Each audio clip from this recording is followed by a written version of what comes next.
Hello everyone, Larry Satchwell here with another quick walk through the garden. Not a lot happening. We still have the Nicotina plants blooming. Lantana is still blooming. Speedweed down there, we focus on that. Still has some blooms. I'm not seeing near the butterflies that were here last week or just a couple weeks ago. There's still one or two, still some anoles hanging out. The black-eyed Susans have all gone to seed. There's a little chrysanthemum right here that looks like a Shasta daisy. I didn't cut it back this year. I should have in mid-July or so. I did pick up a couple of these. They were $1 a piece.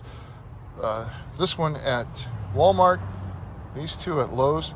The problem with these is they were forced into bloom. And that means that they may or may not bloom next year. But that was the same case for this one. It's a white one. It used to be one of those little quart flowers back in the day. I transplanted a lot of perennials this week. And here's a little video of that.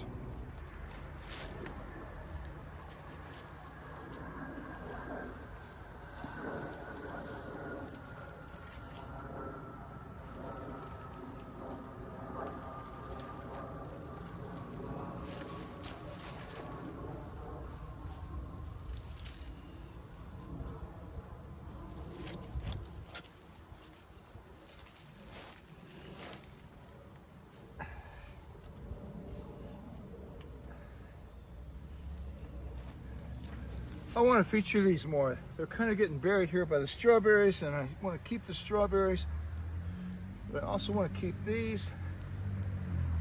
There's 3 plants here. This is blue-eyed grass. There's one, a smaller one I'm not going to divide. All right, motorcycle. Strawberry plant. Put that over in the strawberry bed.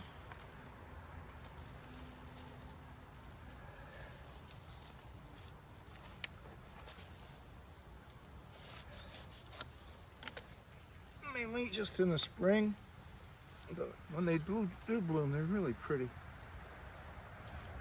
I could probably divide that again, but I'll leave it just like that.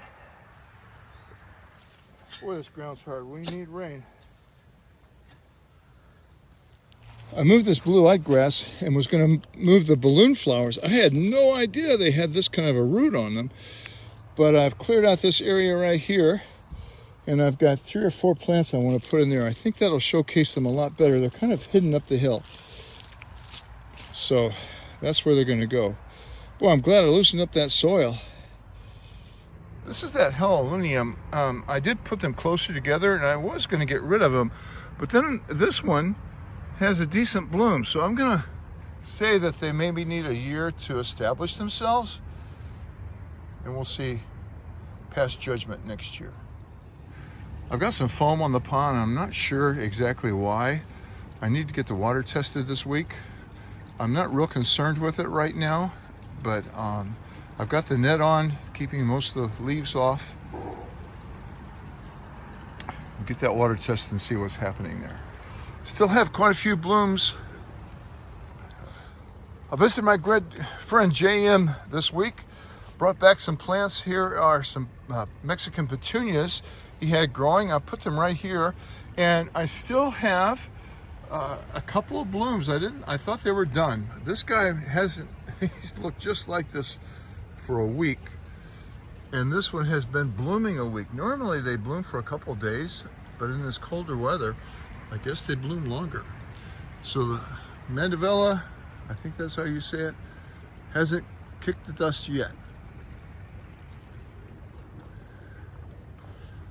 A little foggy out this morning. The moonflowers have stopped blooming, but haven't died back. This is an enormous tree. This one towers over my head. It's got to be 8 feet tall. Sunflowers are still beautiful. Still have some echinacea blooming. Cucumbers have bit the dust. A couple of large ones there we missed picking. Ethan hasn't been here. He's got baseball tournaments on the weekend, and then he's went to the FFA National Convention, got 4th in his category in the nation. There's another one of JM's bee balms up there. Brought some of those home. So we haven't gotten to his projects yet, and now he has the flu. So hopefully within the next week or so, we'll get to those projects and I can start turning some of this stuff around. Have some radishes coming up, a very poor stand of lettuce, and some spinach. This patch here I'll probably just turn over. I see a few spinach plants in there, 2 lettuce plants, but that's it. Here's some more of that transplant. I did transplant some strawberries as well. We had a good rain last Sunday and Monday morning, and I did all this on Saturday ahead of that rain. Still have some potatoes coming up.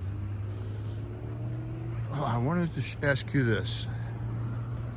If any of you have suggestions on how I can take down this cypress vine without spreading 6 million seeds all over the place, I'll be glad to entertain those. Please put them in the comments.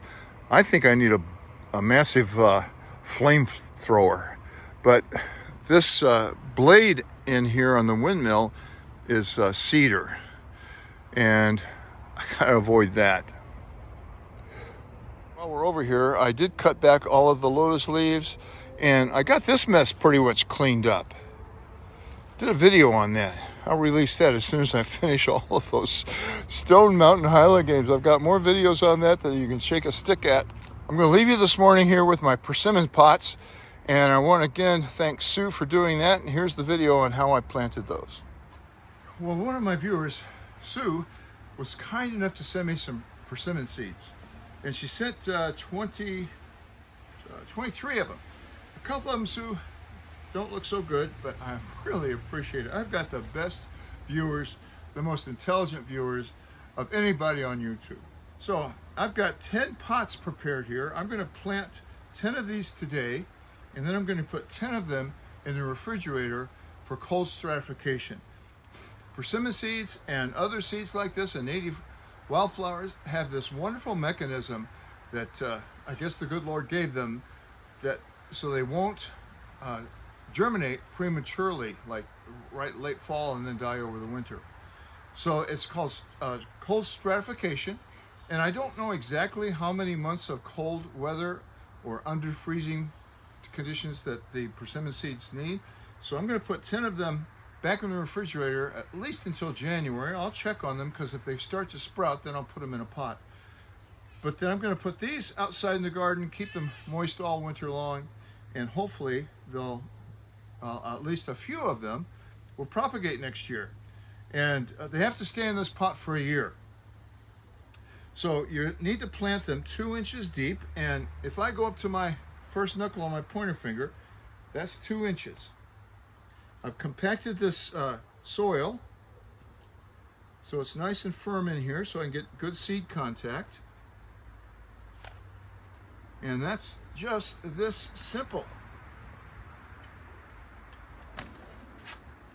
I've read that it's not a great germination rate for these seeds, so having 10 of them, surely I will get a few persimmon trees out of here. And according to Sue, once you get them in the ground, they take off like wildfire. And with the raccoons and possums we have around here, I'm sure they will love it. All right, so for the rest of them, let's set one out. I'm going to go ahead and cold stratification these shriveled up ones. Who knows? Those might be the ones that go. So to do that, where's my scoop? I need like a 1/4 cup of sand in here, and just happen to have some. This looks like more than 1/4 cup. That looks like plenty. And then I need some water, which I just happen to have. And I want to make this sand moist enough that I can make a ball. That should do it. I'm going to add the seeds.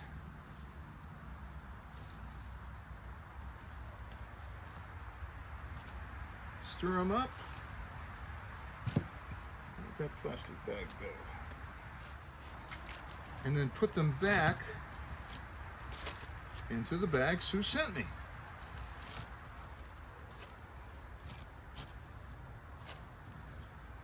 And these will go in the refrigerator. I'll label these so my wife won't throw it out, and date it as to when I put it in here. Missed one.